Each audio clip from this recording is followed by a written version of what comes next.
Today, Dr. Robert Reed, Bob Reed, is going to talk to us about aerothermodynamics. He got a bachelor's in mechanical engineering here at MIT a few years ago, and then went on to get a doctorate at Rice University. And he has done a lot of things. You all have the biographies on the website, so I hope you've looked at that. And like I say, it's better for you to read it rather than me to take 5 minutes at the beginning just going through it. But he's played a important role in developing both the theory and the practice of atmospheric reentry, both for Apollo and the shuttle. And in fact, in many ways, the experience gained through Apollo allowed us to design the systems for the shuttle. And so he's actually going to talk about both Apollo and the shuttle, comparing and contrasting. And I think it's going to be a very interesting opportunity for all of us. And I'm going to let Professor Cohn say one or two words.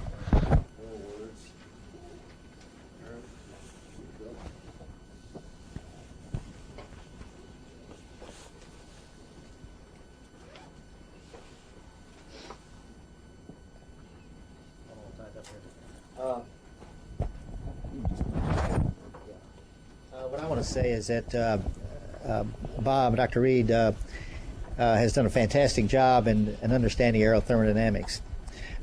If you look back on Apollo, that was one of the technologies we really didn't understand. Coming in at 36,000 feet per second from the moon, hitting the Earth's atmosphere, what was going to happen? So in that era, we had to do a lot of research and development to understand the methodology of doing aerodynamic heating. The thing that the systems part of it comes in, the systems engineering comes in, is you heard Bass Red talk about the aerodynamics. You heard Tom Moser talk about the tile system, or the thermal protection system. And Dr. Reed sort of tied that together because he actually came up with what were based on the trajectory you were flying, based on the atmosphere, based on the materials you had, what the surface temperatures were going to be, and how you designed the thermal protection system to withstand those temperatures and still maintain the backspace temperature at a suitable level. I have a couple of displays for you, and if you can start looking at them. The first, you might hold that up for me, please. The first is a specimen that came out of Apollo 10. That was a lunar orbital mission, and it's a core sample out of a heat shield. Out of an ablative heat shield. It shows you the thickness of the thermal protection system was about 2 inches, and the char layer, the depth of the char layer, is about 1 inch. And we always used to give Dr. Reed a hard time. Why couldn't we take some weight out of the heat shield? But he always said he never flew the design reference mission. He'll talk about that a little bit. So that is one specimen. The other specimen is a tile that flew on the 102 mission four times, I believe, that got to 2,800 degrees Fahrenheit. The blader got to 4,200 degrees Fahrenheit. So these will give you some examples of what the results of Dr. Reed's work was in terms of designing the blader for the Apollo vehicle and the tiles for the shuttle vehicle. So that is really a systems engineering job. I hope you can appreciate understanding the aerodynamics, understanding the guidance, navigation, and control trajectory that you fly, and understanding the materials that you're going to use. So that is really a systems engineering problem. So let me now turn it over to Dr. Reed to put all the details together for you. Thank you, Eric.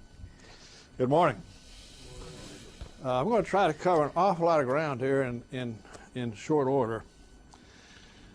First, I'm going to try to go through aerothermodynamics in terms of the discipline and give you an understanding. I'm going to try to relate to what you've had in your basic heat transfer and fluid mechanics courses to actual application and where the technology is today. I'm also going to, as Aaron said, go back to Apollo, which is where we really, the rubber hit the road in terms of being able to enter things at those types of velocities. And then I'll get into how that affected the shuttle. And the shuttle is a revolutionary system in many ways, but particularly in terms of the technology associated with aerothermodynamics, the computational fluid dynamics in particular.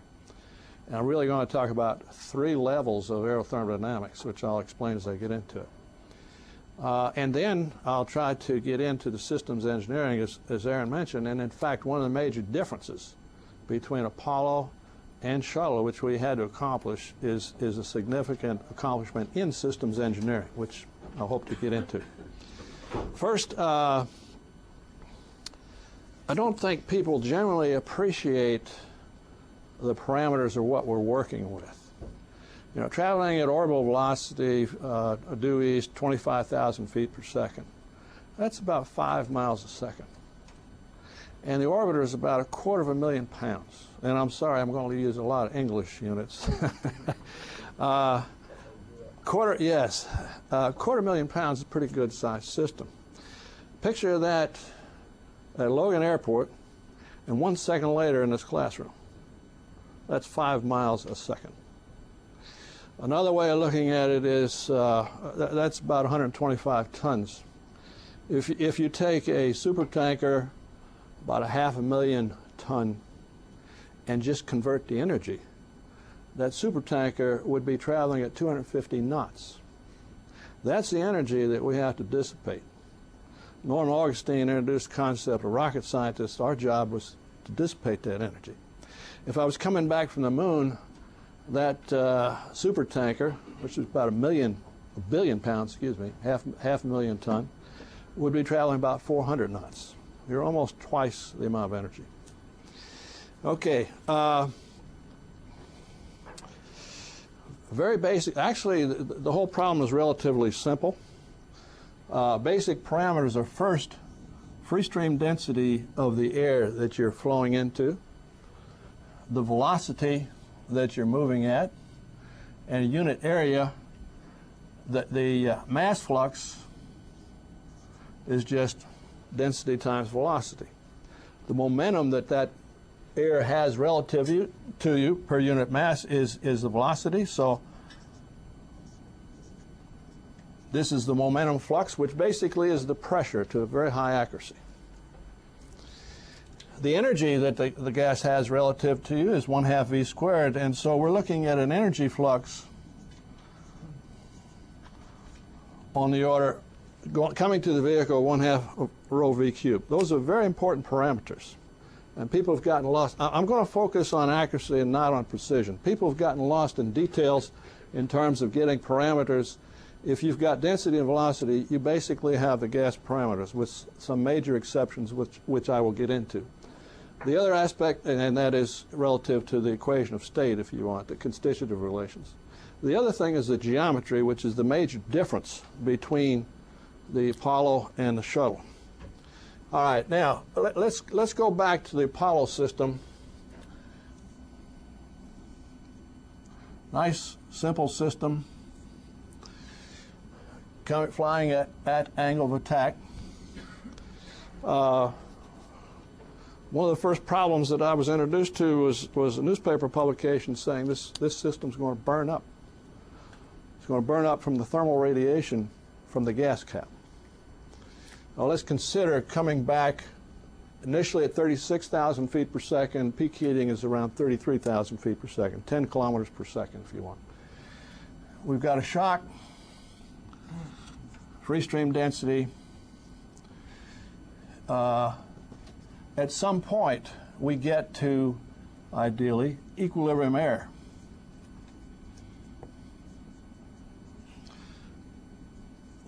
Okay, out here, you're basically at ambient temperature, 10 to the minus 4, 10 to the minus 3 atmospheres density. Here, once you get to equilibrium, you're operating at a temperature of about 10 to the 4th degrees Rankine. Black body radiation from the sun, or the effective black body radiation from the sun, is 10,000 degrees Rankine, the distribution in terms of the spectrum. That's the temperature of the gas at equilibrium. At the wall of the vehicle, perhaps 6,000 degrees Rankine, and we'll get into that a little bit. But what happened, there were experiments done in shock tubes indicating some very intense radiation. This gas is hot enough to radiate, and in fact, at the peak heating, about half of the heating is from the gas radiation. The gas is 10 centimeters thick, 4 inches and yet it's hot enough and radiates enough that the heat transfer from that radiation is almost comparable to the convective heating. The load is another matter. But what happened is, out here, you've got molecular oxygen and nitrogen just sitting there at ambient temperature, bouncing along. All of a sudden, it's swept up by this snowplow. The degrees of freedom, basically 2 rotation, 3 translation, 5 degrees of freedom, the gamma of 1.4. Go through a shock, the density ratio is only a factor of 6. Here, the density is 15 to 20 times free stream density. And the temperature goes to 100,000 degrees Rankine if it just stayed as a molecular gas. Now, in fact, that temperature has no meaning other than if all the energy went into translation and rotation, that would be the temperature. Let me just plot temperature as a function of distance. And these were monitored in shock tubes. We worked predominantly at AFCO with electric wired discharge in helium, and we could get to 10 kilometers per second or 33,000 feet per second. Conceptually, what happens is if you plot temperature as a function of distance here, ambient temperature is negligible. Initially, theoretically, you've got this 10 to the 5th, so your translational temperature comes down to the 10 to the 4th. And I'll talk about the dimensions here after a while. But the initial collisions, I mean, basically the molecules are piling up into other molecules. Quickly, you have collisions that give rise to vibration, ionize, the electronic energy levels in the molecule. Once it is vibrating, it will also dissociate. So then you've got ionized atoms as well. And we've characterized these as basically temperatures, a vibrational temperature. Again, the temperature doesn't really have, this is a very non-equilibrium situation. So the concept of temperature really goes away, but it's sort of a measure of energy to equate, for example, vibrational and electronic. Now what happened was I mentioned how significant the radiation was from the equilibrium. In the shock tube, the radiation in this region, where the energy has not distributed itself into an equilibrium level, was 2 orders of magnitude higher. That led to the publication, you can't bring people back from the moon. That radiation is just going to vaporize the capsule. Okay, now, things were with us. The time to relax and the measurements of radiation, if you want, were extremely intense, and then they relaxed to equilibrium levels. Okay. It turned out that we used what was termed a binary scaling. This relaxation distance depended on how many collisions you have. Collisions depended on the pressure. Pressure depended on the density. The velocity is fixed coming in from lunar conditions. Gives you the pressure. In the shock tubes, we couldn't quite get to the low pressures that we had on Apollo, and I'll show that in my first chart, actually. But what happened is, at the pressures that we experienced, this distance came to be very small. And that increased the rate, so that even though we had 2 orders of magnitude higher radiation intensity, it was 2 orders of magnitude smaller in radiating volume. And so the non-equilibrium radiation actually turned out to be a little less important than the equilibrium radiation. Now, the point is, before we went to the moon, we didn't have the foggiest idea of what was going on. Okay. We knew that you couldn't use ideal gas. We knew that you had to go to equilibrium, and everybody was worried about trying to calculate equilibrium accurately. All sorts of charts and tables. We didn't have the computer capability that we have today. Everybody was focused on equilibrium, but then initial results in one of the major facilities for aerothermodynamics, which is basically a shock tube. Does everybody understand a shock tube and how it functions? Sure. Basically, it's a one-dimensional situation just like I've described here, but the way it's generated is you have a driver section and a driven section. In the driver, you try to get to an extremely high pressure with a high speed of sound. Here you have a diaphragm. Here you have, if you want, rho infinity. This is the density that you're trying to test in. What we had was an electric wire that exploded. Got into the helium, went to tremendous pressures. So basically, these were old battleship guns, if you want. Expand into, and we had to go to a 2-inch diameter tube in order to get close enough to the Apollo. So basically, you start with a pressure distribution that looks like this is pressure as a function of distance. Looks like this. Once you discharge, there's a diaphragm here. The diaphragm can't take that pressure. The diaphragm blasts, and you get an expansion wave coming back here and a shock wave traveling in that direction. Okay? The reason we had to go to 2 feet is you get a boundary layer building up, and if you want some test gas, you basically, I've kind of got this reversed here. In here, you've got the shock, you've got a boundary layer building up, and if you have too small a tube, the boundary layer will suck up the gas, and you don't really have a test condition. But AFCO worked everything out very nicely. We had a very nice test condition. We basically had this condition going by a little higher pressure than we experienced on Apollo, but going by, and we could measure the radiation. The challenge at that time was the instrumentation and a quick response capability to measure all that. We learned an awful lot. Okay, we went from ideal gas like you get in Shapiro to real gas equilibrium. In fact, James Fay in course 2 had done some real pioneering work from here, done some real pioneering work looking at stagnation point heating and the gas dynamics. Okay, I'm getting kind of lost in that detail here. But basically, this was the phenomenological aspect that we had to understand in order to work with Apollo. This was not why we had twice as much ablator as we needed. I'll get to that later. Okay. Okay, second area, what I've talked about here basically is fluid convection and some chemistry or physical chemistry.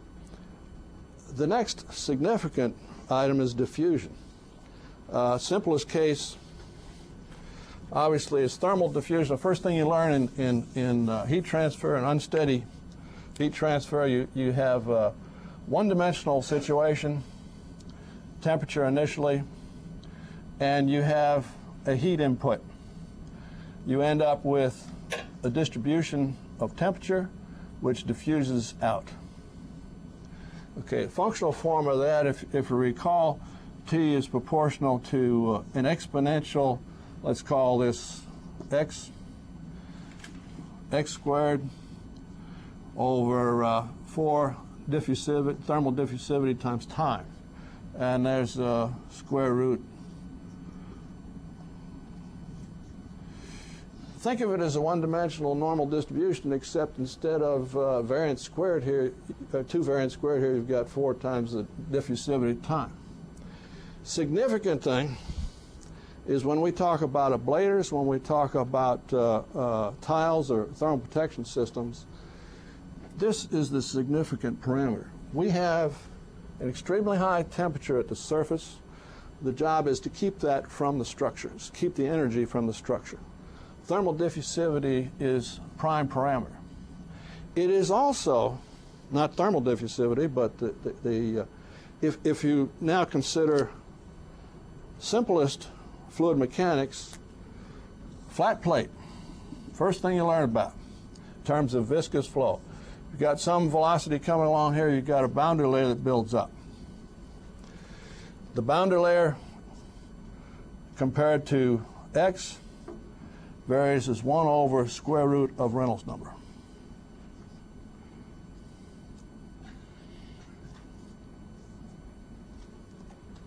Where does that come from? Same diffusion. It's a diffusion of the shear of this wall against the undisturbed flow.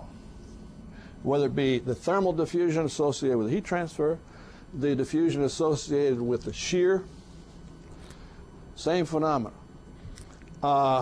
When I first found this in fluid mechanics, I was told, well, that was empirical, and it basically is, but it really goes back to the fact that if you approximate the Navier-Stokes equations in this one-dimensional situation, you basically have a convection in this direction and a diffusion in the orthogonal direction. Okay? This is extremely important, not just in terms of boundary layer, but also in terms of the Stanton number, which is approximately heat transfer divided by 1/2 rho infinity V infinity cubed for the case of a sphere. Now, this is one-dimensional, obviously, flat plate. A sphere is also one-dimensional. If you look at stagnation point on a sphere,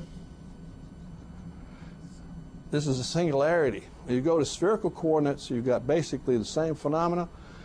The diffusion from the wall gives you characteristic dimensions.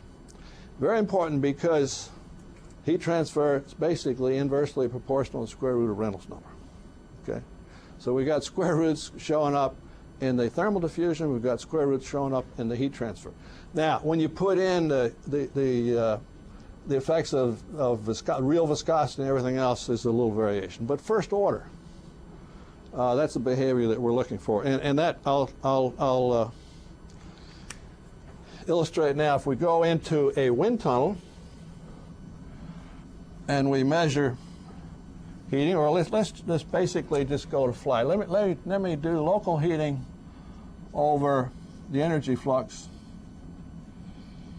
I'm going to do the logarithm of that as a function of log of what I'm going to call normal shock Reynolds number. All I do, as I go across the shock, the density, velocity, the mass flux is conserved, obviously. The viscosity is what changes. I'm going to use the shock, normal shock, equilibrium air viscosity, because that's more characteristic of everything going on in what the Russians call a protective shock layer. Okay. If I look at either wind tunnel data or flight data, in the region of prime concern, I've got that -1/2 slope from that square root Reynolds number. I also have a bound up here that my heat transfer cannot exceed the energy flux. And obviously, if you go all the way to orbit, they're basically one. The molecules are coming in at orbital velocity, going into the material, releasing all of their energy, and then eventually coming off. We actually do have that limit, although we never really worry about it too much. The significant heating is in this laminar regime. Laminar regime.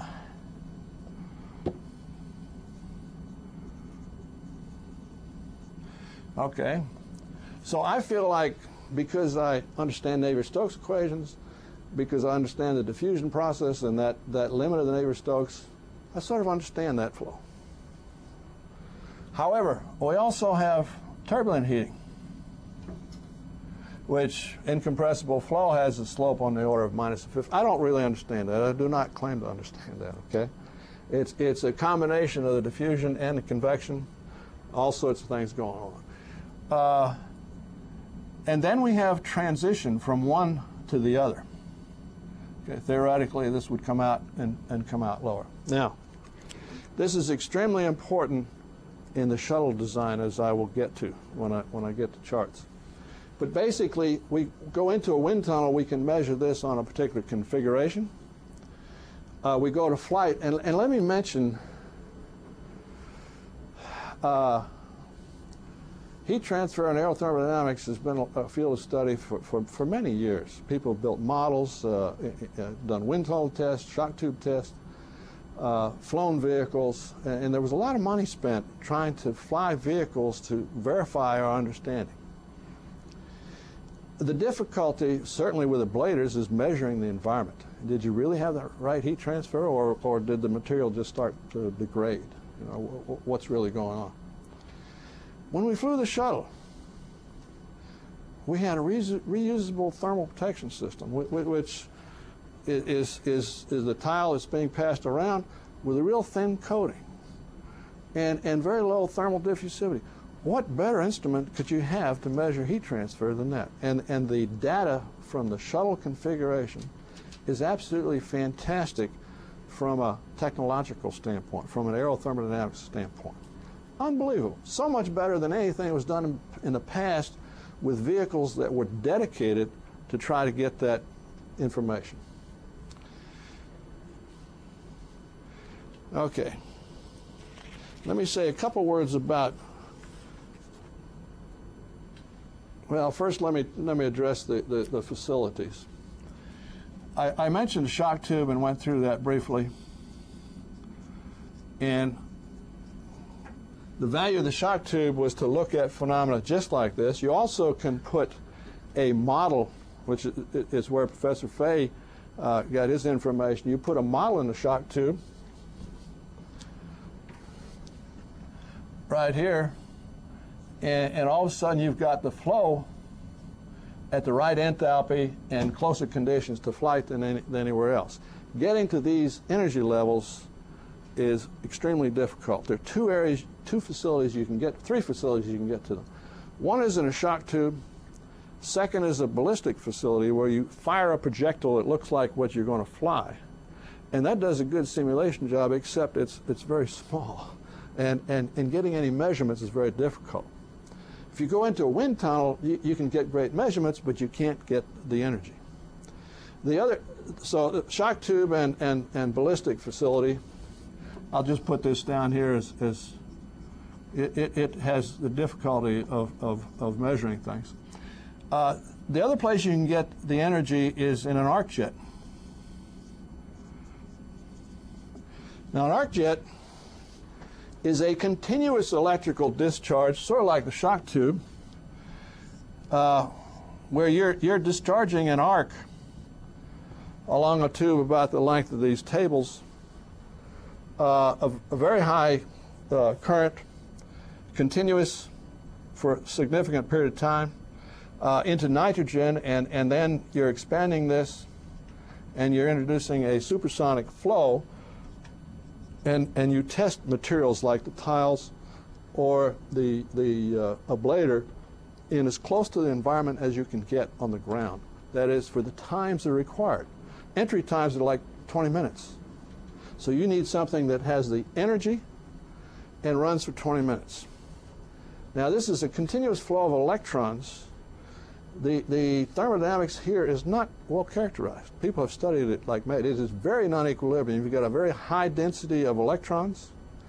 The temperature is immense in here. It is not at all in equilibrium. But as you expand through a jet, collisions drop because the pressure goes down, and it pretty much freezes.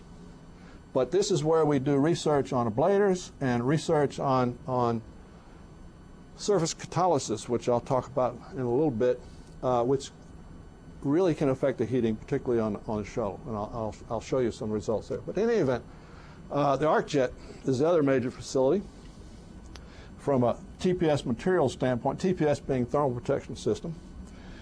Wind tunnels are classic. That's where NASA came from, NAC came from.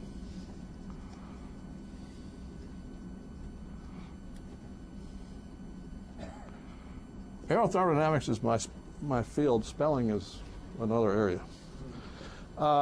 Wind tunnels you're all familiar with. And on Apollo, we tested every facility you could think of because we didn't know what we were doing. And whatever the different facilities told us, we tried to understand. What we learned was energy is extremely important, the enthalpy. And frankly, going beyond Mach 8, which is what everybody tried to do, get to a higher and higher Mach number, really doesn't work too well in a ground facility when you're talking about heating distribution. It does give you Mach number effects, okay? But the gas is not at all like what you have in flight. And so on a shuttle, we didn't really do much aerothermodynamic testing beyond Mach 8. That gave us the right normal shock Reynolds number region. It was closer to on the shuttle, the actual flight environment, than if we'd gone to a Mach 12, a Mach 16, a Mach 18, a Mach 20 facility. Because the way they get the Mach number there is to get the temperature very, very low. It is very valuable information, but you really need to understand what you're doing with that. You can't just take Mach number as the major parameter. It is a significant parameter, but you need to get the Reynolds number, and fundamentally you need to get the enthalpy of the gas. And there's not really a good dimensionless number for the enthalpy of the gas. Okay. There's too much going on for that.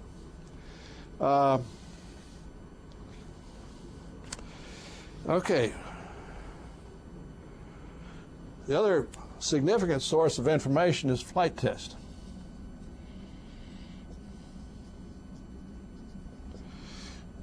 In the early days with the capsules, and certainly with Apollo, we did a lot more testing, invested a lot more in testing than we do now. For example, on the Apollo, I talked about this radiation. We had very good test results in a shock tube. We thought we really knew what was going on. Langley went and NASA Langley, and built a small-scale Apollo, about so big, to measure the radiation in flight, because the shock tubes were operating a little higher pressures than we were going to fly the Apollo. It basically had 3 beryllium heat shields with a window in it, quartz window. Comes in 0 angle of attack, and gets to a given point where the window basically starts to melt. You can't see through it, can't make a measurement. Sheds that.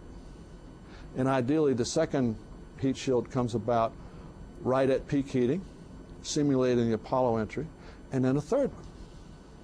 Well, we were really excited about that because the shock tube was great, and we thought we understood everything.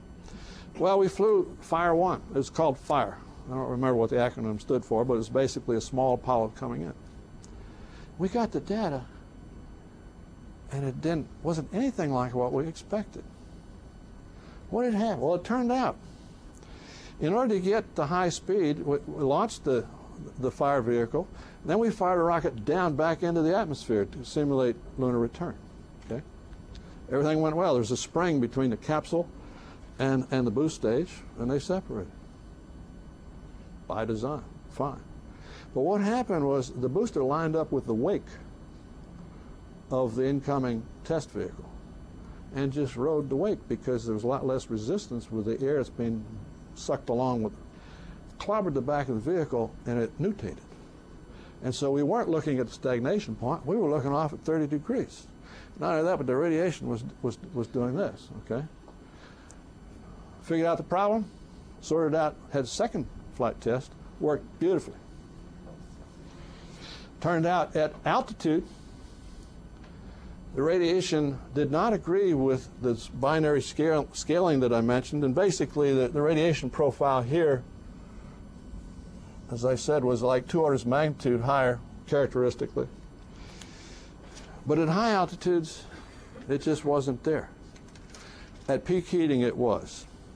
But prior to that, which was a significant heat load, it was not. There were not adequate collisions to excite the radiators before the gas came to equilibrium.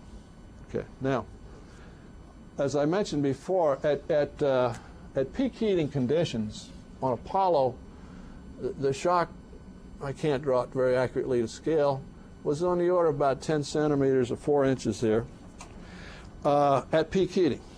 Is that the thickness of the shock or the standoff distance? The standoff distance, thank you. Standoff distance. The shock is relatively thin, a few mean-free paths, and all this. Now, you know, some people might call this effective shock thickness, but I term the transition to higher temperature, the shock thickness, and then the relaxation, a relaxation distance. Any altitudes above that, the flow could be completely out of equilibrium. Okay, it hasn't gotten back to equilibrium because it is directly, this characteristic time is directly proportional to pressure, which, and I erased it, is directly proportional to free stream density. So at higher altitudes, it's out of equilibrium. And as you'll see shortly, shuttle is at much higher altitudes than Apollo, and I'll explain why. At lower altitudes, this compresses, and it's predominantly an equilibrium radiation. And that we were able to characterize. Okay, back to ways of getting information. Numerical simulation.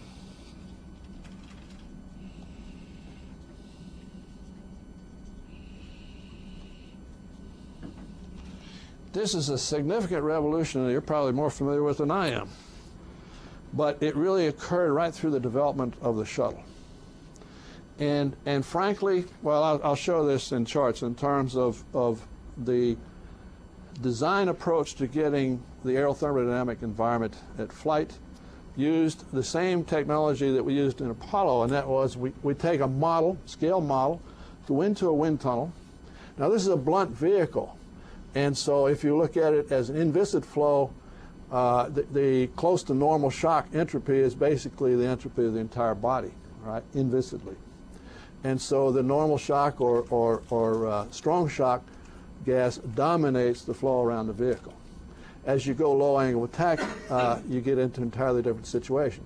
In any event, what happens in terms of the wind tunnel at the heating here compared to different distributions is all pretty much proportional. And that's fundamentally what we used.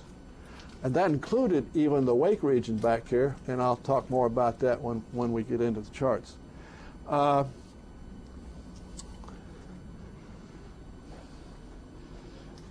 On the shuttle, we get into far more complicated geometries, and the major challenge on shuttle was that three-dimensional geometry.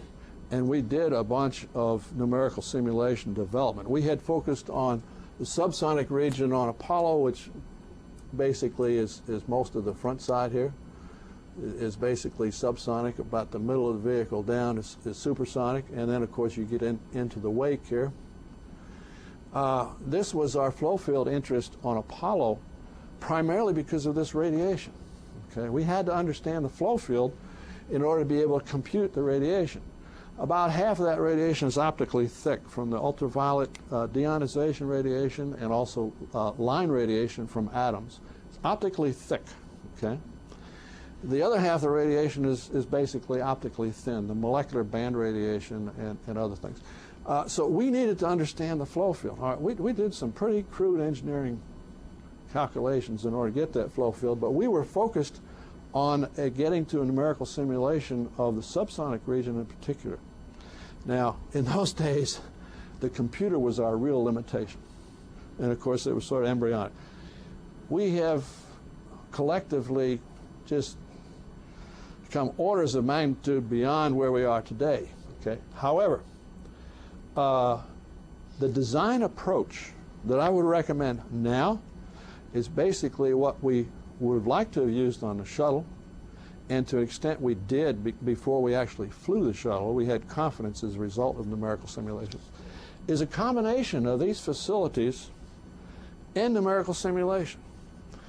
This problem of non-equilibrium is kind of beyond numerical simulation, in my opinion. Now, you can correlate things, but I like to point out the limitations. You don't just go get a computer program and you calculate everything, because there's some very fundamental things missing. The way one gets reaction rates, for example, dissociation rates or recombination rates, is to go into a shock tube. As you approach equilibrium, the concept of temperature, the equilibrium constant makes sense. So you can relate forward and backward rates. And you do diagnostics spectroscopically on a concentration, and you get rates. And it gets to be kind of complicated. There's a lot of stuff back in the early Apollo days said in terms of coupling between different modes of vibration, electronic excitation. It's a pretty complex problem. But coming to equilibrium is where we get our reaction rates for high temperature gases. Coming back here, we're not close to equilibrium. Temperature doesn't work. you can't really, unless you start with an n-body problem and Schrodinger's equation, you're not going to be able to really compute this. Now, what is used in the field right now is the basic data and a jump condition, okay, in terms of what matches the relaxation condition. I'm not knocking it. All I'm saying is there are limitations to numerical simulation, whether it be in the physical chemistry or just about anything you work with. At the same time, it's invaluable in terms of relating what happens in a wind tunnel and what happens in flight, or what happens in an arc jet and the phenomena. I'll say a little bit more about that as we get into the charts. Before we flew, in regions of the vehicle, I made statements which I still would make. We could compute the heating on a wind tunnel model about as accurately as you could measure it in regions, not over the entire region, not over the separated region, not over conditions where the flow was turbulent, okay? But in the laminar environment, we could compute it as well as you could measure it, okay? That's outstanding, because now if I say I've got a program, I can tell you what the heating is, I can tell you all about the aerodynamics, I can tell you everything. Good. Run it on a wind tunnel test and show me that. I'll take the data, you run it on a wind tunnel test, and we'll see if we agree. Okay? So you've got a validation of numerical simulation in terms of the geometry in wind tunnel, in terms of the chemistry in shock tubes or ballistic facilities for that matter, and certainly in terms of flight tests. And you've got shuttle data and a lot of code validation for that shuttle data. Now, this is just from the heating standpoint. I haven't talked very much yet about the thermal protection system or the structure and the rest of the things. Let me say just a few things about configuration, and then I'll say a few things about the thermal protection system, and then we'll go to some charts that have some real information on it instead of just a hand waving that I'm doing right now. Okay? Configuration. I mentioned that dissipating this energy. George Struhal was in charge of the thermal protection system on Apollo, and I used to come to him and say, wow, we take care of 98% of that energy by putting it into the air. Okay? We compress the air, heat the air. You only have 2% to deal with, small percentage. And he used to come right back to me and say, I do the same thing. I get rid of 98% of it, and only 2% gets to the structure. And in fact, that's true. By design, if you look at a meteor coming in, the surface will vaporize, and depending on the angular momentum, if it rotates, it'll vaporize all the way around on the outside, and some of it will come in. In fact, Professor Fay wrote a wonderful paper about meteors, what become meteorites and what are meteors. Excellent paper. Put it in real perspective, broad range, much broader than what I'm talking about here. The way George was able to get rid of this heat was by re-radiating.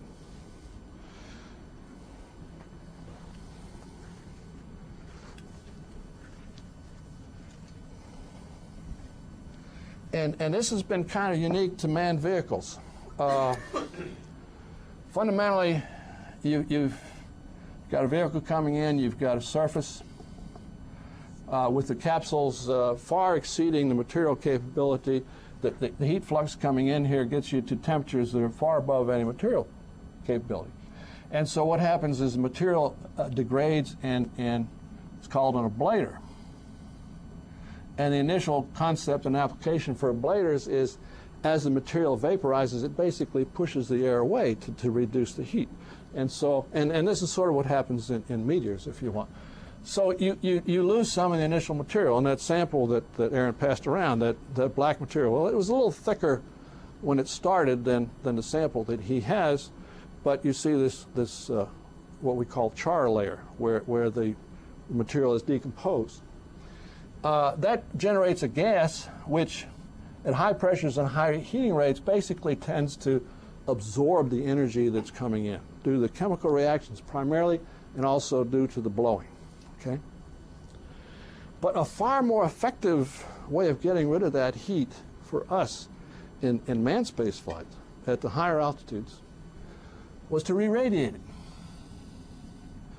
How do you draw re-radiation here? I guess sort of a wavy line. Radiation is always a wave, right? And so first order, 98% of this energy goes into heating the air, which flows around the vehicle, okay? The other 2% that gets to the vehicle, George re-radiated 98% away with a high emissivity, high temperature surface. Now in the ablator, that char, think of it as a charcoal briquette, okay? It's almost, you start with some material, it degrades and all sorts of chemical reactions go.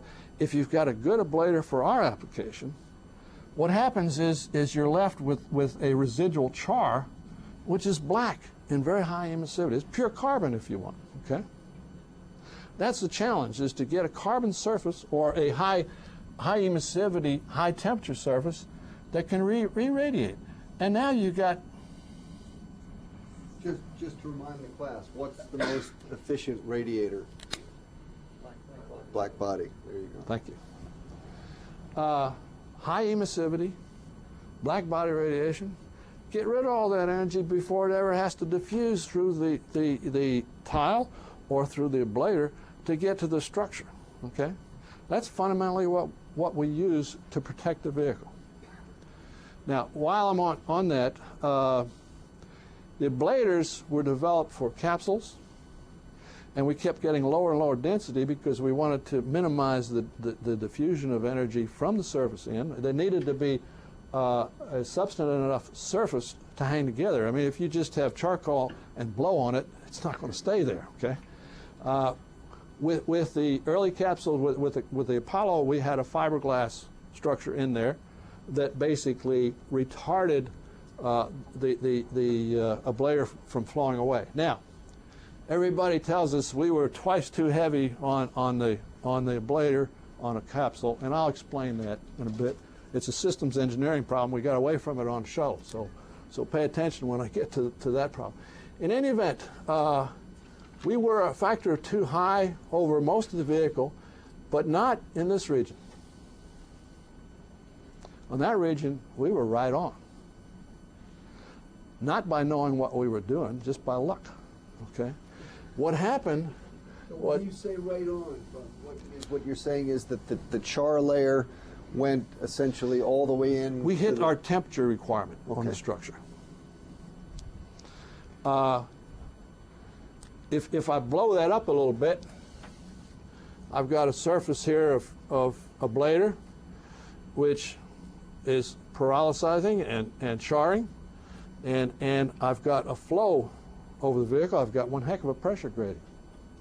And I just described this char. It's a nice porous carbon like a charcoal briquette. You ever blow on a charcoal briquette? You can blow your air right through it, and it flames up. That's exactly what happened here. We had flow through. The honeycomb wasn't as high temperature as the carbon. Okay, that was just there to hold it as a system degraded. So the combination of the two-dimensional flow, which we really hadn't simulated on the ground, all we could do is in the arc jet, basically little pucks to test the ablator. Okay, you're dealing with an awful lot of energy, and if you spread that energy over a large surface, the enthalpy basically goes down. The heating on the surface goes down. So we were testing 6-inch type specimens characteristically.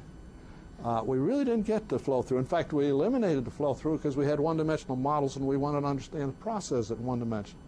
But in flight, fortunately, we were a factor 2 over just in that region. Over this region, and I'll show you a chart, we were way over. And again, I'll try to address that. And again, the shuttle has really helped us in understanding the lee side flow. Okay, configuration. Everybody's got their own requirements for configurations. From a heating standpoint, I want to put all that energy into the air.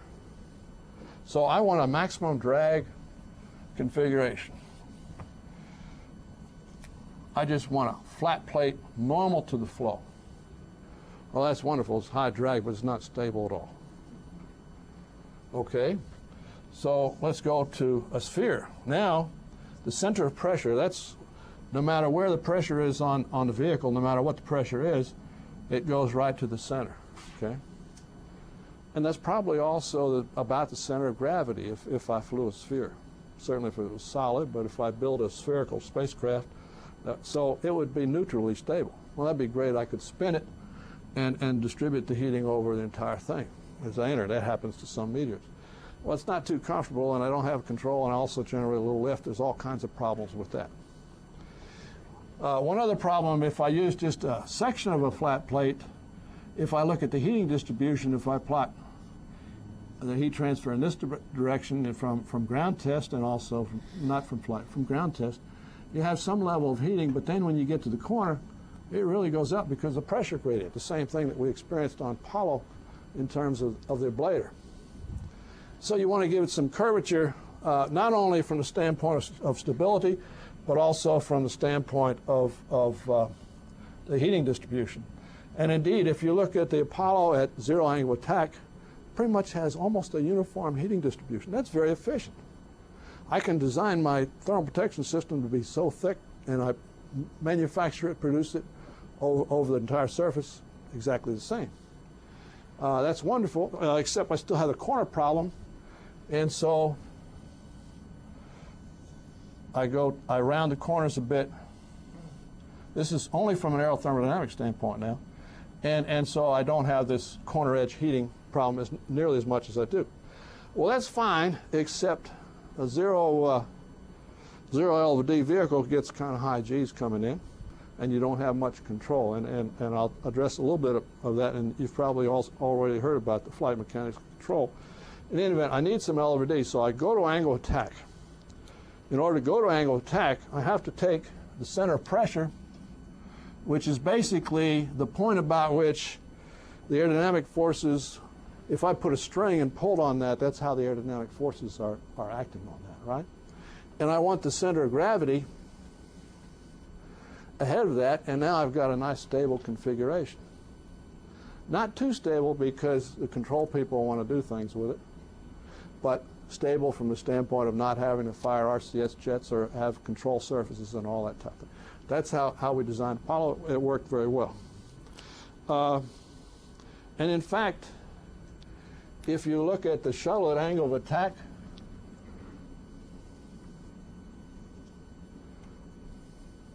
with some liberties, son of a gun, in 2 dimensions. In 3 dimensions, it's significantly different. I think about ready to go to the charts now. Okay, why don't we take a 2-minute break? We usually break about 10 o'clock. Just great. And I'll get Good. The chart set up. Good. Quick stretch, turn around. I didn't ask if there are any questions. I expected everybody to just raise their hand and start asking questions. But since there's no 8 o'clock classes, this is the first class of the day, and maybe that's why we're not getting any classes, any questions. Okay, that was my hand waving. I'm going to get into specifics here after the break.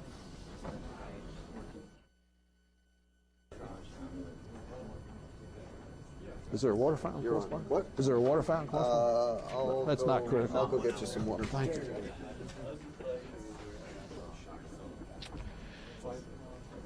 Okay. You mentioned the laser pointer. I think there's one on that silver remote. Can I steal another cup from you? To get some water for our speaker. Great. Sorry, I need. Thank you very much. I don't know. I need. Okay, I'm just going to have to point unless somebody can show me how to operate the laser pointer. I'm sorry about that. Okay, I have a series of charts. Most of these came from a technical conference that Professor Cohen had after the shuttle test flights. We had 5 test flights. Just for information, we had 17 flights in Mercury before we put a man in the vehicle. on Apollo, we never put a man on the vehicle to do anything before we had a test of the systems and the vehicle before we put a man in, with one exception, and that was the actual lunar landing. We couldn't really simulate that very well. We couldn't test that. On the shuttle, oh, thank you very much. We did as much testing as we could. I didn't bring it. But the design constraints forced us to go with men in the system initially. And that was the least riskiest thing to do, considering everything. But that's a whole different subject. All right. This first chart is altitude in thousands of feet and velocity in feet per second. What I've shown here is, first of all, this is 1 atmosphere pressure, total pressure. Thank you very much. This is 1 atmosphere total pressure. This is 1/10 of an atmosphere total pressure. And first I'd like to focus on the Apollo orbital return, and I'm going to show data from actually one of these flights. These bands are to show the flight regime, and this is the lunar return coming back 36,000 feet per second, and then essentially going through an orbital entry. So you can see there's an order of magnitude difference here. I'm sorry, here's the shuttle. This was the design coming from a polar orbit at 5,000 feet per second. And these are the orbital flight tests, the 5 flight tests. They're all laid together here, and you can't really see much of a difference. Now, this is the heating boundary. If we went beyond that, the tiles degrade. Okay? Now, I mentioned 3 levels of aerothermodynamics.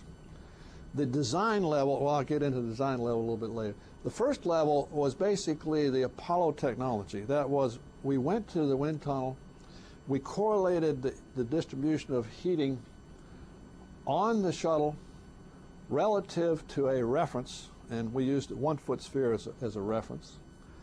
And I gave that to the flight mechanics people and said, do not violate these constraints. So they developed the flight mechanics control and everything else to fly right along here. Now, what isn't shown is we anticipated transition, and I'll show that in time histories. There's another boundary for heating that actually comes along here. These trajectories are very tight relative to having a reusable thermal protection system and not having to completely refurbish the vehicle. That was the target. We wanted a reusable system we could turn around and fly again. You've seen the ablator from Apollo, and you've seen a tile that's really had some severe environment from the shuttle. But basically, here we had a simple configuration. Here we had a much more complex configuration. We had capability to fly it, and we had capability to avoid excessive heating. It takes about 20 minutes to enter, 10 minutes along this heating boundary where basically your heating rate comes up and you are on a plateau. And you'll see that in just a minute. So that contrasts the Apollo and the shuttle. And I mentioned on Apollo we did a lot of shock tube testing trying to get into this environment, about 33,000 feet per second for peak heating when this thing comes down to also about max pressure on this chart anyway. But shuttle was significantly higher altitude, significantly more out of equilibrium, which is the bad news. The good news is the radiation was not that significant. In fact, when we calculated what the astronauts would see coming in, on Apollo, when they were looking out the windows on the wake, it was extremely bright. This is just in the wake, which is orders of magnitude down from the radiation on the front side. On the shuttle, we suggested a 100-watt light bulb behind a table. It worked beautifully in the simulator. Okay. significant change in environment from Apollo at 36,000 feet per second to orbital environment. The heating basically increases in this direction, and I don't show different. What would Mars return vehicle look like? Mars return is like 45,000 feet per second. The convective heating goes up as velocity cubed. The radiation probably goes up by 2 orders of magnitude. The radiation is very, very sensitive. Some of the people at Ames did correlations with velocity and with temperature, and there were numbers like the temperature to the 8th power, temperature to the 12th power, because it's not limited by black body over a lot of the spectrum. And as the temperature goes up, there are more and more radiating degrees of freedom. It gets much closer to a black body. The radiation becomes dominant on Mars return, the radiative heat. On lunar return, it's a problem. However, if you look at the radiative heating, it's first order proportional to dimension, whereas the convective heating is just the opposite. It's inversely proportional, square root. So as you go up in dimension, your convective heating is less important, as we did with the shuttle, and I'll try to address that in a minute. So we don't really have the ablator type of material that would work for Mars return? I think we could develop an ablator, but we'd have to do it in an environment that gets as close as we can to simulating the radiation. And these days, there's a lot more capability there than there was in Apollo days. But that is a real challenge. Yes. A couple of questions. Sure. One, the Apollo lines. Yeah. Just trying to track it. Why did they come back up in altitude? That was the basic flight mechanics: dissipate the energy, and actually I'll get into this a little bit more in the next chart, and then go through an entry. You wanted to not exceed the deceleration. Actually, from an ablator standpoint, one of the most efficient ways to come in is hot and heavy. Okay, go to a max heating rate, but keep that time down. You remember I mentioned the square root of time on the diffusion of the energy in. You want to keep that time down, and you're better off taking your lumps on heating rate. Heat load is really what designs. Did that answer your question? I'm sorry. Kind of, sort of, sorry. But I mean, yeah, that was all the way to that question. Oh, this is the flight mechanics, and I'm not an expert on that, but basically this portion was designed to capture. If you don't capture, you're gone for another 2 weeks. Okay? And so you didn't want to get to beyond 20 Gs, because nothing would take beyond 20 Gs, obviously. You didn't want to skip out. Okay? I mean, you know, this is a linear plot. You're looking at an atmosphere, and you're coming in at high speed. Okay? You want to make sure you're captured. Okay? Not too steep, or you're blown apart. But if you miss, you're going for another 2 weeks. So first thing is capture, dissipate that energy. Okay, then we worry about getting down to a landing point. Okay. In terms of corridor, they term that corridor. The Apollo vehicle had about a 27-mile corridor at 400,000 feet. That said that if you were too shallow, then you would skip out. If you were too steep in that corridor, you would go into too deep and exceed the G load. So you had a very, from coming back from the moon, 240,000 miles away, you basically had to hit a corridor of 27 miles in the Earth's atmosphere. That was really what the guidance navigation system did for us. Right. And with a mid-course correction, of course, you got a lot of leverage, but it's a very tight corridor that you got to hit. Yeah, you got mid-course correction. But, well, I can talk about it now. No, I'll wait until the next chart in terms of the system engineering and everything. And I'm sorry, but how do I get to the next chart? I'll do it. Oh. It's not a typical power plant. I'm a pre-computer guy. Okay. When I was here, the computers were in the electrical engineering department, and they occupied an entire room. Okay. Mechanical engineers like me, we didn't understand all that stuff. Generation time. Okay. Design and flight test environments. A lot of points I want to make on here. This is the maximum heating rate, log maximum heating rate, and this is the maximum integrated heat load. Okay. at design conditions. Now, the numbers are not so important. Apollo is triangles, shuttle is circles.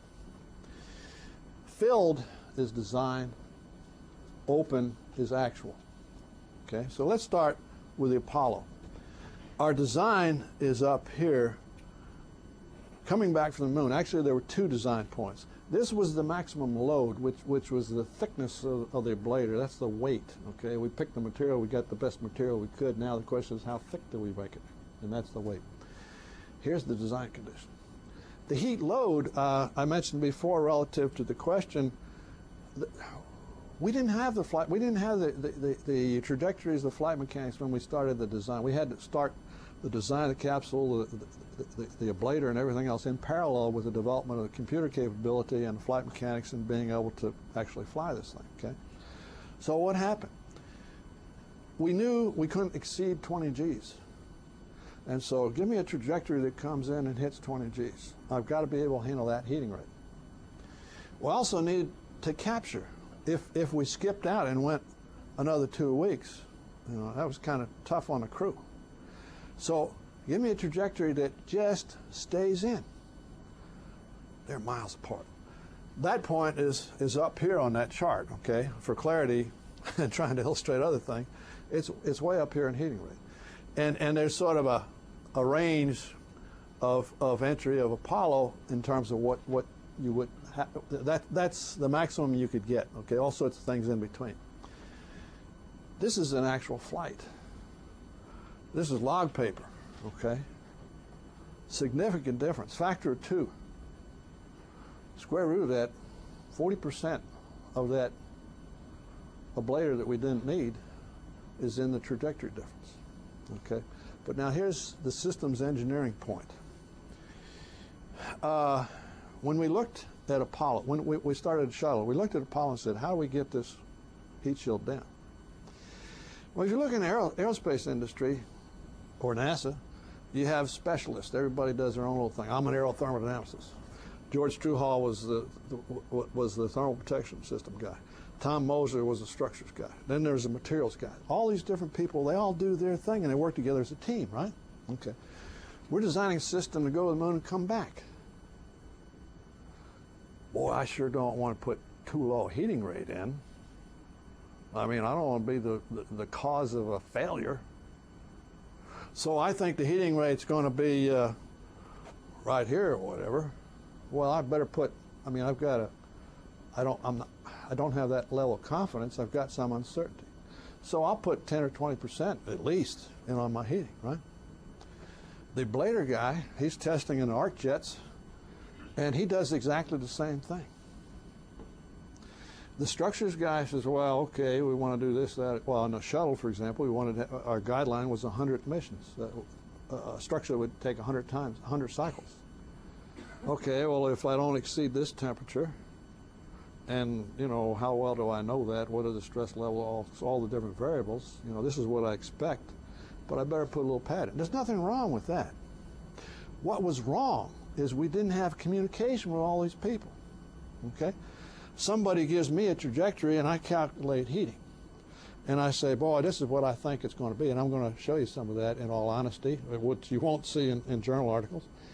But I better put a little bit of pad on that because, I don't know this that well. You put all those things, they compound. We call it compound conservatism. Everybody puts their 10% in, and you get your factor of 2. Now, you just lost significant, if not half, the payload on the shuttle by doing that. Okay? We did not do that on shuttle. Now, let me be very honest. In the early days when we recognized that, because we were getting beat on, you don't need all that TPS. When we realized where it really came from, we go back to the management and say, hey, this is what you need to do. You need a system where you have all this communication. Well, that's going to be expensive. So we did it, but we did it informally. We did it by communicating informally, everybody understanding, and we actually did a statistical assessment before we flew the shuttle to give us confidence that things would work, okay? Extremely important. I mean, when you talk about systems engineering, it's communication, different disciplines, different requirements, different everything. Okay, communication between people is very important. All right, where was I? Here's the orbital entry on Apollo, the 2 flight tests that we did, 201 and 202. And I'm sorry, I don't remember why we call them 1, 3, 4. This was a design. There's another design up here. That was a conservative. All right, here are the 5 OFT flights on shuttle. Heat rate and heat load. And there's the design. We do not have a whole lot of margin. But as you saw from the previous chart, we can fly it. We're obviously able to do it, okay? As long as the TPS and the structure are intact, obviously. Okay, any questions? Yes? So how much does your ability to control the trajectory play into that? I mean, it seems like you'd be able to control the trajectory of the shuttle a lot more precise than you would Apollo. Yes, absolutely. Got a body flap on there in particular to trim angle of attack. We also have RCS engines, which we'd use if we have to, and in some cases we have to. And you've got aileron settings, which primarily are used later. But yes, crucial. In terms of getting this level of precision, you need control. Bob, isn't the most important factor the flight path angle, the angle between the velocity vector and the local horizontal at 20,000 feet? Initially, yes. Well, in shuttle you can modulate that, I guess. Yes, and actually, you see some of these wiggles. You know, we have highs and lows. We have hurricanes and high pressure areas. But when you get to the atmosphere is an exponential decay. And any waves, any ripples, by the time you get to the tail end of the whip, can get very significant. And so there are density variations that you really don't know about until you hit them. And being able to control is sort of crucial there. Coming back from the moon, right on. That initial angle is crucial. And the deorbit from orbit, obviously, same thing. Yeah. Any other questions on this before we go next chart? Okay. All right. I mentioned 3 levels of aerothermodynamic methodology. One is to correlate in the wind tunnel and relate everything to reference heating or stagnation point heating, which is what we did on the capsules, which are good blunt vehicles. The real technology challenge on the shuttle was the geometry. It's a lot more complicated than just a shock and a stagnation point and flow around a blunt vehicle, okay? You name it, you've got it in terms of flow on this thing. Now, the way this was modeled in terms of when we started, we didn't have computational fluid dynamics. The design methodology that was used to actually design the system was to model the flow. Obviously, up front here it looks kind of like a sphere. And so I calculate the heating on a sphere. I go into a wind tunnel and look at the actual data and relate that and say, oh, well, that's kind of like a sphere of 2-foot radius. Okay, so that's my heating there. I look at flow down the center line, and I'm sorry, this wedge didn't, this is supposed to be a wedge or flat-plated angle of attack. This flat surface down here looks kind of like a wedge. Well, I can calculate a boundary layer on a wedge, you know, given the pressure, which Newtonian would work fine, certainly in the blunt regions, and on a wedge I can do that flow. I can do a swept cylinder for the leading edge, and I can do a cone for where the boundary layer. I take diagnostics in the wind tunnel, look at the boundary layer path, say, boy, this thing is spreading kind of like a cone, okay? This is the design methodology. These are all one-dimensional flows for the boundary layer, okay? These are flow models, geometric flow models where the boundary layer is basically one-dimensional. And even though, for example, on a cone, the boundary layer is spreading, it's still a one-dimensional flow. So I calculate in the wind tunnel what the heating would be at this particular condition. I calculate, for example, a flat plate like this heating rate as a function of distance from the nose to the tail, if you want. Okay, here's what I calculate. Here's what I measure. A little factor in there. Okay, But I assume, well, whatever I don't know in the wind tunnel, I don't know in flight too. Okay, but I take this analysis, which can include the chemistry, all the nice things that go on in flight. So I calibrate it to wind tunnel, which is basically an empirical flow field now, and I take that to flight. Works pretty well, really does. Okay, better than my normal shock Reynolds number that I gave to the trajectory guys. Actually, there are areas where there's significant disagreement, but mostly they're pretty consistent because they're reflecting the basic diffusion of the boundary layer and the basic physics that I tried to talk about in the beginning here. Okay, it's very important to normalize what you're doing to something fundamental. If you can't do it on the back of the envelope, have a question about it. If you can't back it up with the back of the envelope, have a question about it. Okay, so this is the design methodology. I mentioned the Apollo methodology, which was used for quick numbers and for trajectories. The third level is the computational fluid dynamics. Okay. Now I'm only going to show, not much, I'm only going to show results from the technology that we had at the time we flew the shuttle. Okay. Since then, computers have done so much, we can do so much more. But I want to compare what we expected and what we actually got with the technology we had at the time. Okay. Thank you, Jim. Okay. Boundary layer transition. I talked about the boundary between the turbulent and laminar heating. Characteristically, in the shuttle level, your heating goes up by about a factor of 3. If you go to higher Reynolds numbers, it can get significantly higher. So you want to avoid that factor of 3.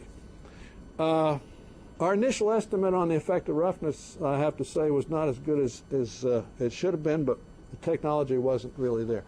This is the logic, and I won't go through in intimate detail, just to point out the complexity, to recognize the level of effort that goes into getting a basic database to design vehicles. This is all in that document, in that conference report? Yes. And you had, there are 2 copies, I think. I bought a copy, and I think there's a copy in the library that Dr. Hoffman has on reserve, but this is all documented in that.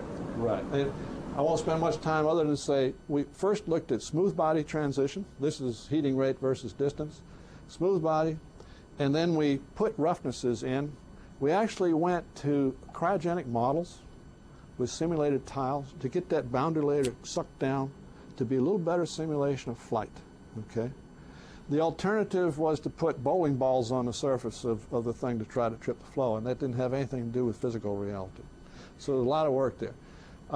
We related, took the simulations for the transition and came up with an effective roughness relative to smooth body transition. Again, I don't claim to understand turbulence. I certainly don't claim to understand transition, and certainly in a complex configuration. So then we correlated that, and we had predictions, and you'll see some of that in a few minutes in terms of... On the tile problem on the last mission, when those little gap fillers came out, do you think we'd have tripped the boundary layer? No, I don't. On the other hand, some of the people who have been correlating the various missions felt that we would.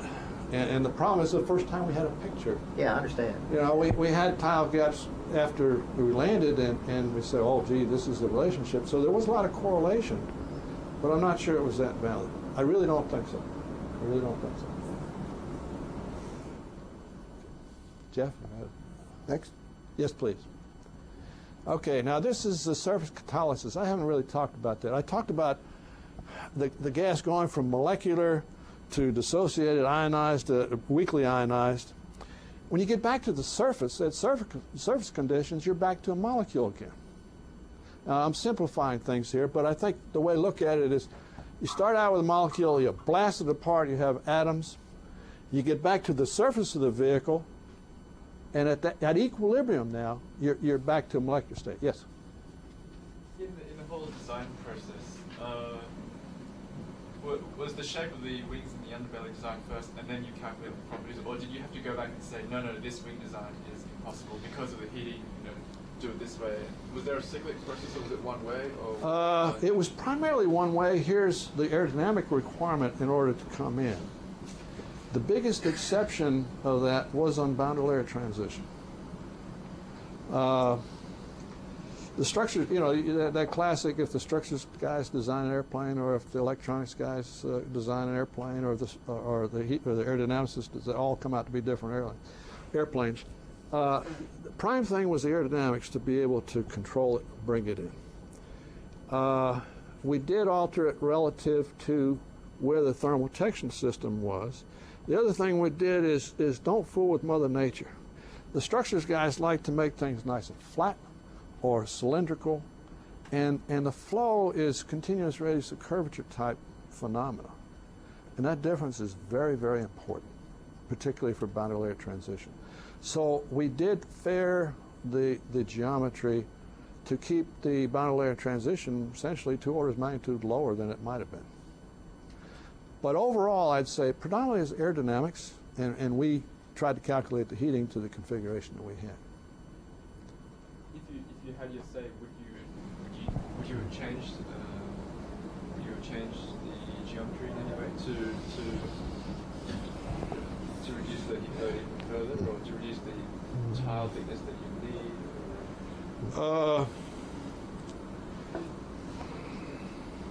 The only thing I would have preferred to have done is fly higher angle attack, which could have reconfigured the thermal protection system. The tiles are a very efficient system. They're low weight, they're fragile, but they're very efficient from an energy standpoint. The carbon nose and leading edge are heavy, and they don't insulate worth a darn. Okay, I mean that's a layer of carbon. When it gets hot, it radiates out, but it also radiates in, and so you have to have an insulation behind that. And in fact, the way we were able to reconcile the environment with the temperature capability of the carbon is it's sort of like an oven, and it's easier to illustrate on a leading edge.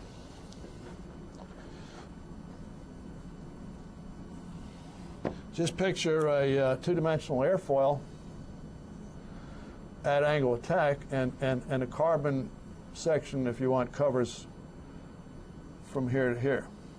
Okay, now if I look at the heating distribution, here the heating is quite high, still high over here, still high over here, still high over here. Boy, it drops off very, very quickly over here. Well, if I can radiate this energy over here, this basically becomes a uniform temperature oven, first order. And the insulation is back here. I don't know how you illustrate insulation. Insulation is back here to keep the lower temperature structure from getting too hot. Yeah, I don't think a lot of people realize that, but behind the carbon on the leading edge of the wing and the nose, there's actually tiles in there. Yes.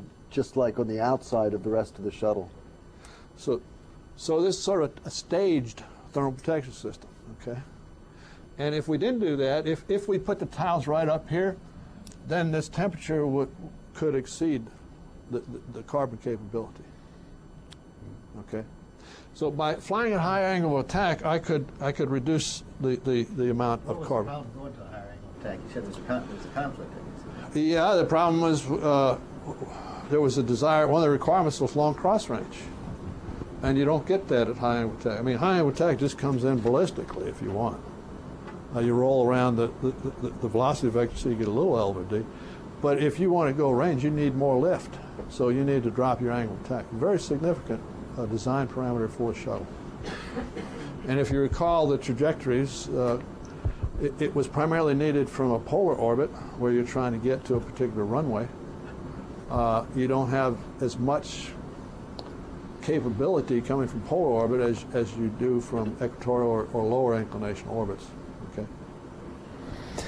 You remember we were talking about energy management, and I talked about how if you end up low on energy, you actually have to decrease your angle of attack even more to try to, and no S turns or anything, you just straight in. But there is a thermal boundary, so that if you, I don't remember whether it was 38 degrees or 37, but you know, 40 degrees was nominal, and you really didn't have a whole lot to play with. If you drop your angle of attack in order to increase your lift so that you can stretch your trajectory to make the runway at some point you're going to violate thermal constraints and start melting your thermal protection. There were years of concepts and vehicles that were developed and flown, test vehicles, with different emphasis. And there were some aerothermodynamic vehicles, nice and smooth. I mean, it just looks beautiful. Looks like something an architect would come up with if you want, okay? And from a heating standpoint, they worked well. But the structures guys, you know, it was very heavy from a structure standpoint to get all these compound curvatures and this, that, and the other thing, okay? There are also vehicles that were designed specifically from a structure standpoint. And I'm not knocking the structures people. I do a lot of structures work too. But there was one that had discontinuous 2 flat surfaces, okay, to be able to handle all kinds of good stuff. That was a terrible configuration from an aerothermodynamic standpoint. Okay? So there actually was a heritage of all kinds of attempts. The big challenge was how do you land some of these things. Even a nice hypersonic aerothermodynamic configuration and aerodynamic configuration. Okay, now you try to put it down a runway, and it is hot. Okay, a lot of test pilots had some problems with some of these vehicles. There's all kinds of heritage of people pursuing this, that, and the other thing, and one of them was aerothermodynamic design, and it didn't have these big wings that we have on the shuttle, okay? But it was hot as can be coming in. I think the shuttle, frankly, I mean, I don't look at it just from an aerothermodynamic standpoint. If I look at it overall, we needed all the lift we could get on landing, okay? And as it was, we had to build a pretty special runway to do that, or go to the desert. So from an aerodynamic standpoint, you'd like a lot higher lift. In fact, that's a nice area for innovation. Some of the early concepts for vehicles you're probably familiar with, capsules with rotogyros on them that power up as you come down, boosters if you want a cylindrical configuration with a straight wing on it that swings out, okay? Now you got, you know, lift an airplane when it comes into land. But there are problems with all of them. In that case, the weight estimate for all the hardware and all that kind of good stuff was excessive. So but anyway, that's a real challenge for design. I understand you folks are going to come up with a better design. Some real innovative thoughts in terms of how to marry all these different requirements. The mindset, in my opinion, the mindset for hypersonic vehicles was Piper Cubs have straight wings, okay? Supersonics like this, and boy, hypersonic ought to be like this. I mean, that's just kind of the mindset, and it kind of works. But an entry vehicle is a whole different vehicle. Capsules work fine for their requirements. Shuttle has been a fantastic marriage of different requirements. The challenge today, and I think the reason for the class, is, hey, how about some new and better ideas? Okay? It's not going to be easy, but there's a big need. Okay, surface catalysis. First order, start with molecules in a free stream, atoms, some ionized, and then I get to a surface back here. At equilibrium, I'm back to molecules again. They're pretty hot, but they're still molecules. Well, Professor Fay did a wonderful job in looking at a stagnation point on a sphere and saying, well, we've got limits. If we're at equilibrium, that is, the chemistry is fast enough that you're always at equilibrium all the way through the boundary layer, you get this amount of heating. And that amount of heating included not just the conduction, but the chemistry changes going from a dissociated atoms, if you want, and putting that energy back into translation, rotation into molecules. Or the other limit is completely out of equilibrium, where all you get is the translational energy. And what happens there, however, is if the surface is catalytic, that is, I have atoms, I'm going to try to write with your laser pointer here in a minute. If I have atoms coming into the surface, and they are, if you want for discussion, absorbed on the surface, and then another atom comes in, recombines and forms a molecule that releases that energy, that is a catalytic surface. Okay? So you have sort of two limits, a completely catalytic surface and a non-catalytic surface in a non-equilibrium environment. And that's very significant on shuttle, and you'll see that in some data I'm going to show here in a short while. Okay. This is just the concept, which again, as Aaron mentioned, is in the report. We had to go to arc jets and spectroscopic diagnostics and flow models of what's going on in the arc jet to understand the surface catalysis of tiles and carbon. We had to model the flow and model the chemistry, come up with an efficiency. Then we go to flight with similar analysis and predict, and I'll show some predictions of this. This is a significant phenomena at the high altitudes, low density for the shuttle. Okay. Any questions on surface catalysis? Next, thank you. I always found it amazing that you don't think of designing a space vehicle that you have to worry about chemistry. There's lots of things you have to worry about, but chemistry I'd never thought about. But when I first heard about the surface catalysis problem, there's just so many things you have to take into account. All right, this is the flow field at the time of this conference and the OFT flights. Again, the design was the methodology that I explained, where you use simple configurations, model it, extrapolate the flight. Okay, this is sort of the level of the technology, and this is at 20% of the vehicle length. If the vehicle length is 1, it's at 0.2, 0.4, 0.5 cross sections, and it's just the cross flow speed contours. The only point I'm trying to make here is this is kind of the level of CFD that we had at the time. Okay. Since then, boy, we've gone gangbusters. But this is kind of the level. We did not have the finite rate chemistry in this. Okay, that's a lot more computer than we could handle. At this point, we were trying to develop algorithms and grids, and as I said, we could, in certain regions of the body, compute the heat transfer as accurately as we could measure it in the wind tunnel, but that's not at flight. So that's just sort of a picture of where we were, and that's where I'm focusing in terms of comparing what we expected from what we actually got. If I could have the next chart. Okay, now I'm going to show results in terms of temperature as a function of time. This is the entry time from about 400 to 1,000 seconds. You notice this plateau. You're talking about 20 minutes entry and 10 minutes of flying it so you don't exceed the thermal protection system. Okay. I'm going to show 3 locations. Right up here at the nose, just behind the carbon, mid-body, and aft-body. Now, the flow field technology, we had a heck of a time getting from our starting solution, subsonic flow, which used one particular algorithm, to march supersonically down the vehicle. We succeeded in doing that prior to flying, and we were able to compute up to the point where the shocks from the wing intersect the shock from the fuselage, and then we had another subsonic region, and we weren't able to handle it. Now we can do that. But at the time we flew, we could only compute up to about here. Okay? Now, this is not what you'd see in a journal. I'll show you one you'd see in a journal here in the middle.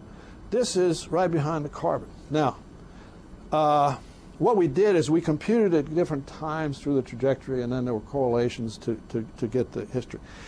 The prediction, this is JSC prediction, is right here. Now, we didn't worry about exceeding Stanton number 1. That is, we didn't worry about the heat transfer being higher than the energy flux to the vehicle up here, because it doesn't, I mean, it is, if you look at these numbers, we should have accounted for that, but it's not that important. So don't worry about that portion of the curve.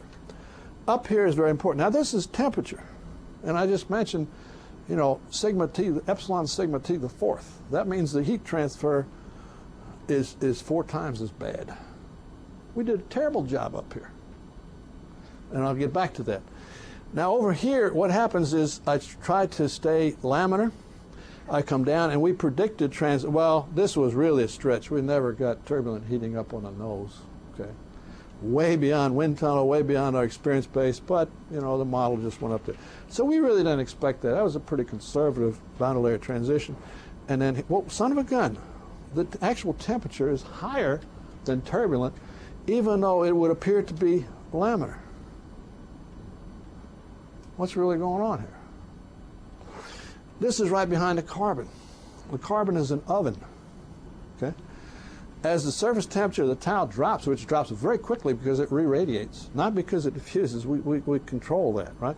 It re-radiates. So as soon as the heating drops, the temperature drops. I mean, this is almost identical to reflecting what the heating is. It's dropping like mad. And indeed, we're agreeing quite well. We're kind of out of the real bad chemistry and surface catalysis, which is part of the problem here. And here it is, all of a sudden, the laminar is higher than the turbulent. The carbon is this oven. It doesn't cool down. Even sitting on a runway, it is hot as can be. Okay, if you think about it, it's got this oven. It can only radiate out the surface, and inside it's still radiating. Just like when you turn your oven off at home, it takes a while for it to cool down. The flow is going across the nose and actually heating the air, at least changing the boundary layer profile so that the heating is higher. Okay, how do I know that? Here's your tane. Okay, over here, there can be a little bit of that effect also, and it takes a while to preheat the oven if you want, if you're doing any cooking.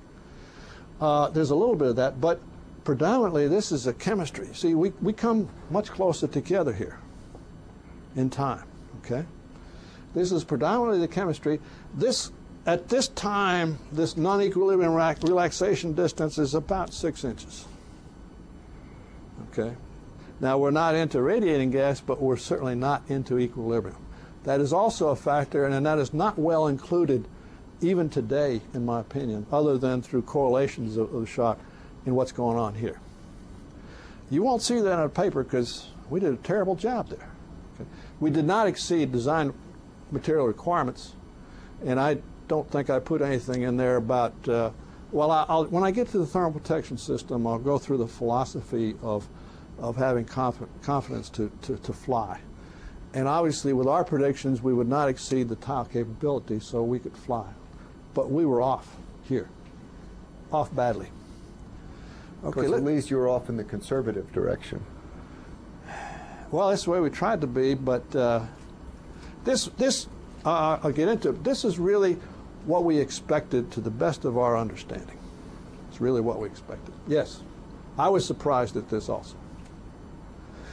We did consider the surface catalysis, which I'll show here after a while, but we did not really include the non-equilibrium flow in the inviscid, what I've been talking here about Apollo. That was beyond our capability to do finite rate chemistry in the inviscid flow field. Okay, why don't we go to mid-body now? All right, here's something you might see in a journal. Right where we wanted it, and that's where we had the most confidence too. We got away from the subsonic, supersonic condition. We were into a marching solution. That's as good as we could do at those days. Okay, and we knew that transition was going to be later than what we predicted because wind tunnels are noise. You got walls. You got all kinds of reflected noise. And wind tunnels are notoriously conservative relative to boundary layer transition. But amazingly, the turbulent heating correlated quite well.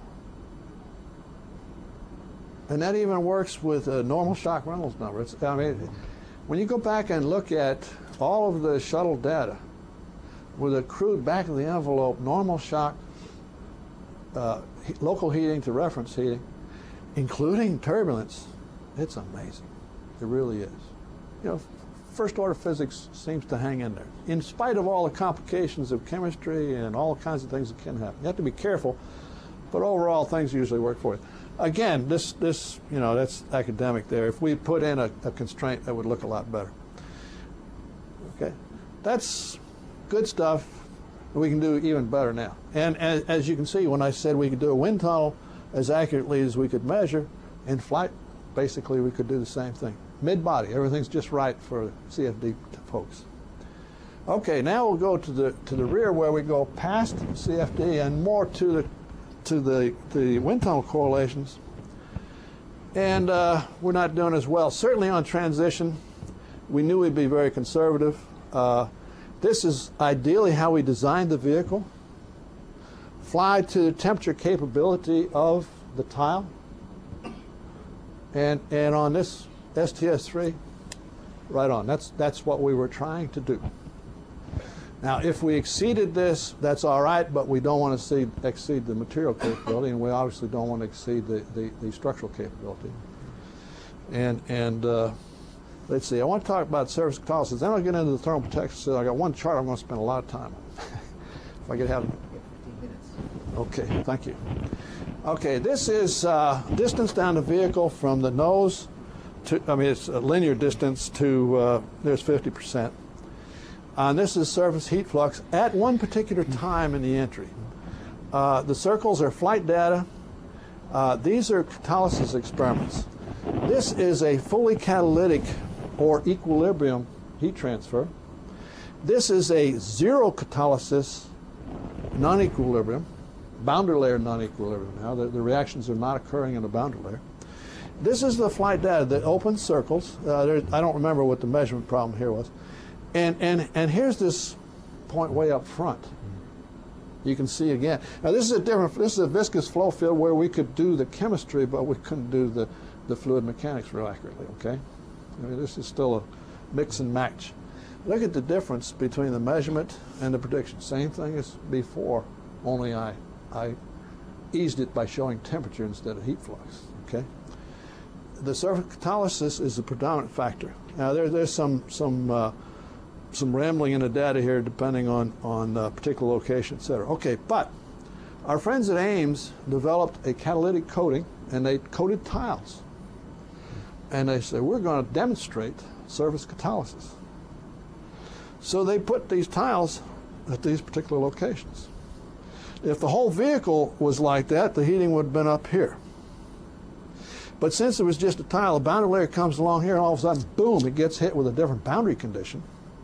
Okay, we've got all those atoms, and they see this catalytic surface. The heating goes way up, okay, and then relaxes. This is the computation, and there's the measurement. So indeed, here's a demonstration that chemistry can be important in this flight regime. If you come down in altitude, where everything starts going to equilibrium, it's not that important. You're going to get this because the chemistry is going to, the gas is going to react. Okay? But where we are, up at altitude, trying to maintain conditions so we can be reusable, that chemistry is significant. Okay, now I think next one is probably the thermal protection system. No, one more measurement. This is the lee side. This is normal shock versus heat transfer, film heat transfer coefficient, basically heat transfer log. This is the heating shown here as a function of normal shock Reynolds number. Now remember I said we designed the trajectories, so we went up here and spent 10 minutes and then came down as normal shock Reynolds number. And here are 3 trajectories with the heating on one location on the lee side. By the way, Aaron, Max Fouché told me to burn a hole someplace on the lee side. He didn't want too much tile there. The only thing I was able to do was we exceeded heating here because we didn't simulate the flow very well in a wind tunnel. We had to put tiles there after first flight. So I told him that was as close as we came. In any event, this is heating on three trajectories through normal shock history. It's sort of like time. 3 different vehicles. This is to reference heating. Okay, this is our old Apollo level technology. It works quite well all the way through to peak heating, and then it starts to change as the Reynolds number picks up and the weight characteristic changes. There are in ballistic facilities, if you have a particle traveling or a vehicle traveling at high speed, eventually your weight goes transitional and turbulent. As you increase the Reynolds number, that moves forward. As that moves forward, you get more mixing. As you get more mixing, the gas in the wake gets hotter, and I believe that's fundamentally what's going on, and it's very repeatable. Okay. We cannot get this in the wind tunnel. Okay. Okay, now we'll go to TPS. No, one more on the lee side heating. On the shuttle, we had thermocouples located here, there, as many places as the Aerothermodynamics could put them in the TPS guys, but we couldn't put them anywhere. This is the 201 vehicle, and it's on its side. I apologize, that's because of my chartsmanship.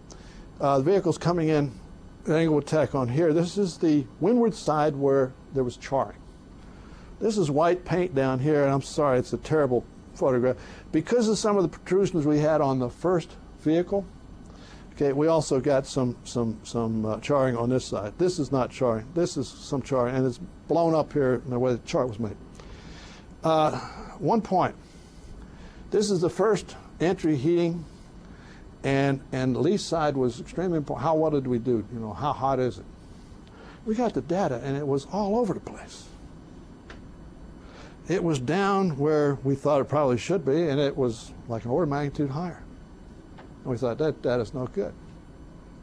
Well, then we went back and we realized what happened is when the control system fired jets, a lot more dynamic pressure than the airflow.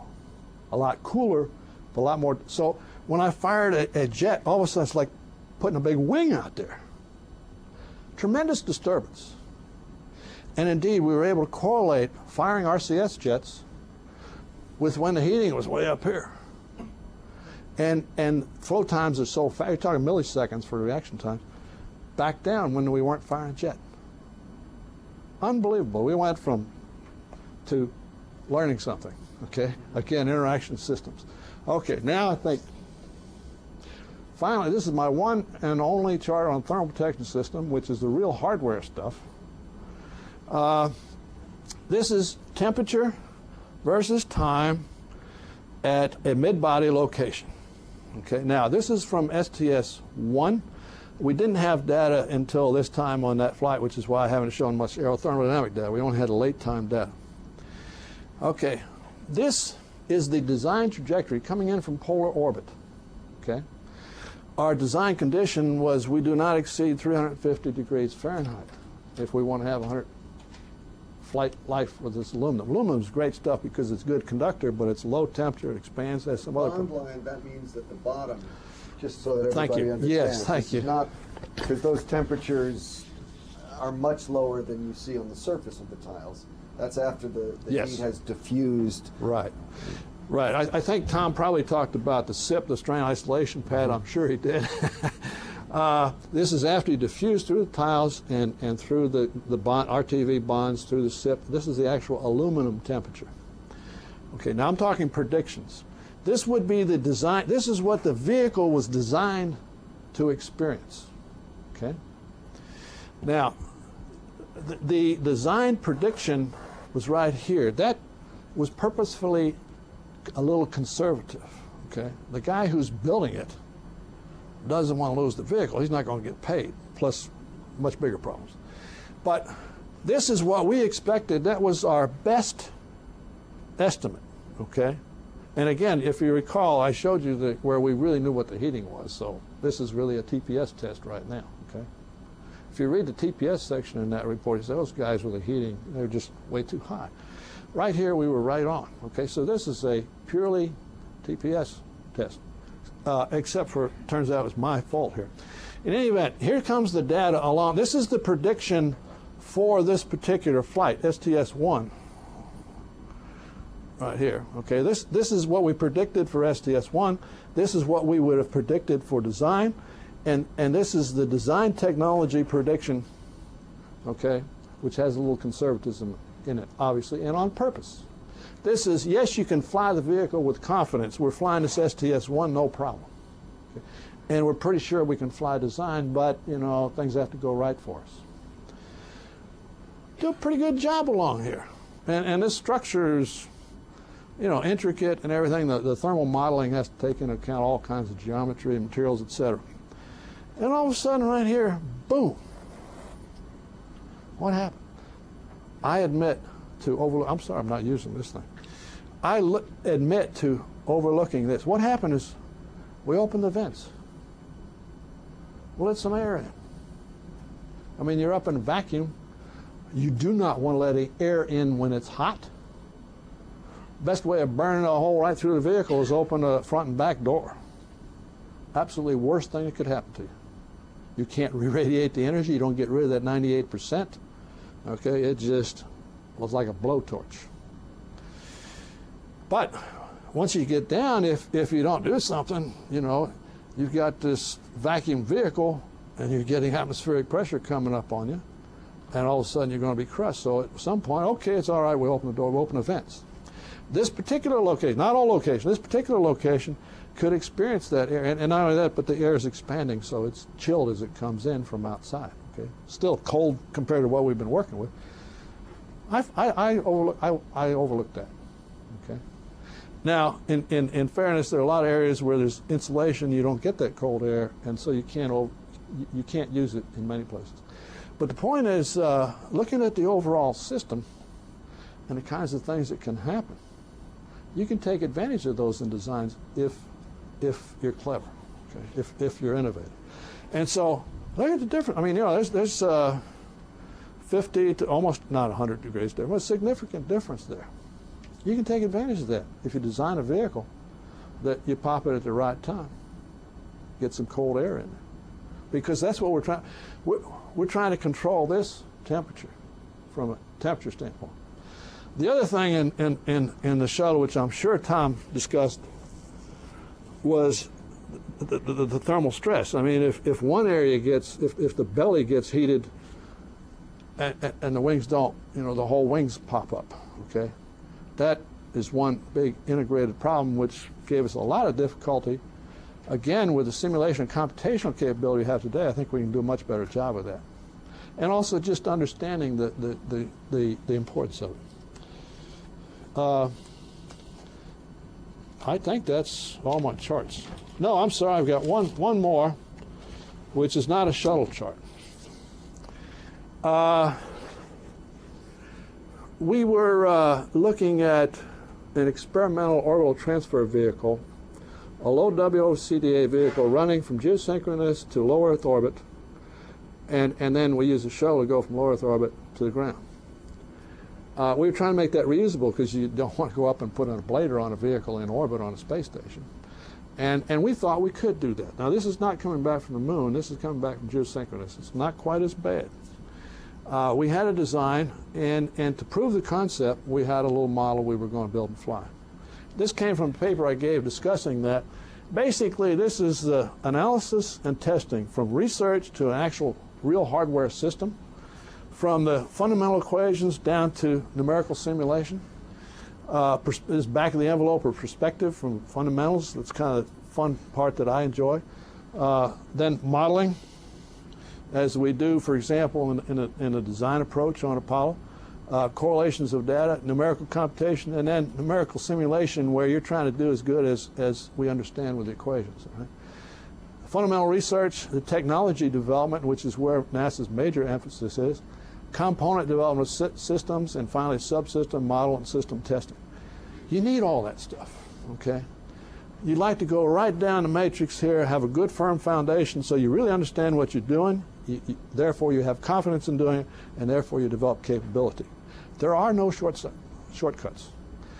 Shuttle has done a fantastic job in both these areas, all the way down to computational fluid dynamics, which is not limited just to NASA shuttle people or aerospace people, and certainly in this area, in Apollo and all the human space flight. We've got a lot of experience. That needs to be taken care of, or taken advantage of for our future systems. It's not just it looks like this or it looks like that, it's going to use this system, it's going to use that system. It's an overall integrated, take advantage of the experience and what we've learned. Yes. I just have a question about the chart. I'm just wondering if the intersection points on those lines like correspond to particular casts or something. I use this from standpoint of, we were trying to do a flight test model. We were going to predict what happened to an aerobraking vehicle coming in. And so I was focused on this, and also on the numerical aspect, marrying those two at this point, which was the reason for this flight test. Okay? But I just thought that's applicable today in terms of where we're going in general. Okay? I didn't get very many questions. It must be because it's the first class of the day. You were going at a mile a minute, so I think we got a few in there. Yeah, I mean the content of what we've been exposed to today has been tremendous. So we really want to if thank. If they want to do some simple calculations, what reference would you give? Some simple. Is there any closed form simple calculations they could do? Fay Riddell, probably. Detrikemp and Riddell is the approximate, and Fay and Riddell has the boundary layer activity. That's a crucial reference. In the paper that they have, the Shuttle Technology Conference, I have a list of references that were to date in the various areas, whether it be surface catalysis, TPS, you name it. And those were the best references at the time. And the individuals named, many of them have gone on and done much better work, plus there are lots of younger people too. But I think that would be the best source. Okay, Bob, thank you very much. Thank you.